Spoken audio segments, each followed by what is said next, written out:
Now, this is usually where I stop and say, if you don't believe artificial intelligence is being used, you're severely wrong.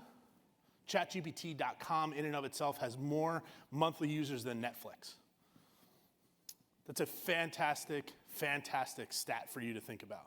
More monthly users than Netflix. That's not individualized users, those are just sessions, okay? So there's a big difference just to call out a spade a spade. Now, what's realistically happened in the last 6 months, though, is we've combined these together and called them omni models. ChatGPT 4.0 is a version of this. This is where we've taken the large language model and jammed in a bunch of other algorithms to help get a unique output. So what you're seeing on the left-hand side specifically is an image encoder for x-rays. As the x-rays get inputted, they go through an image encoding process. Then they're processed through an omni model where it looks at not only the prompt that's there, but also the images and the pixels within that images. You could extend that to heat maps or text or depth mapping, et cetera. And then it adds all that information back into the prompt and generates a response. A very accurate way of doing this is if I'm shopping for socks that look like the Hawaiian shirts that I wear in Florida, I can quickly and accurately do that in Google Shopping. Because I can just take a photo and say, find me socks that look like this. It'll go and look at all the products that are listed on Google and then find a pair that matches as closely as it can. And those compute points are realistically how well it is at executing a litany of tasks. And those tasks range everything from trying to pass the bar to high levels of math. So for a cool $13 billion, you're getting almost the same level of compute. That means bad actors have the same level of compute as any of the enterprise tools that are out there. And that's generating 3 different types of attacks, specifically cybersecurity attacks, synthetic video, as well as AI attacks, system attacks, which is what we're going to talk about a little bit.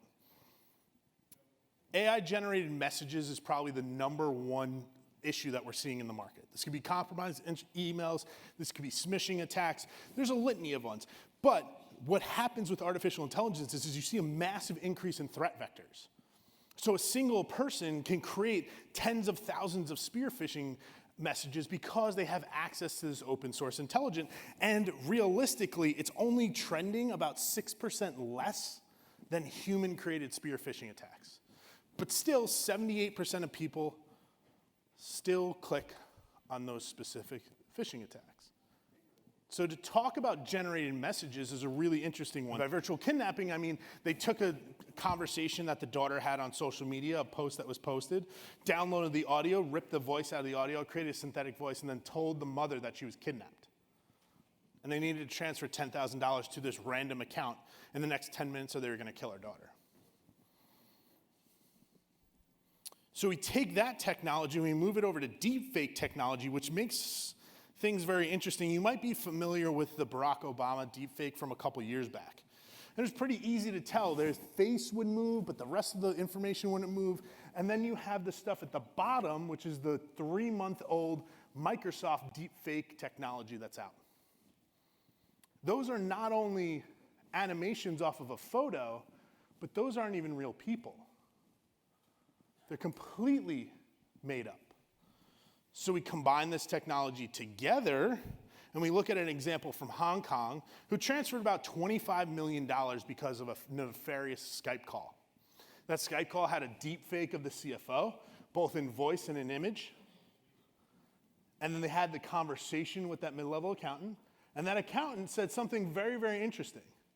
They were like, your video's pretty choppy. I just want to make sure this is you, right? And he said, yeah, I'm on vacation. That's why the Wi-Fi is bad and the video's bad. So I take my information, I take all my PDFs, warranty, password information, upload it to the back end of a GPT, and then just share that information externally. So much so that a VC firm that you may have heard of, who was on a Zoom call with Otter AI, if anyone uses that tool externally, which is a recording and transcription tool, that actually leaked all the information from all of its prior board meetings related to that VC to one of the teams that was actually getting interviewed. Major issue. And we're seeing it happen even on the government side.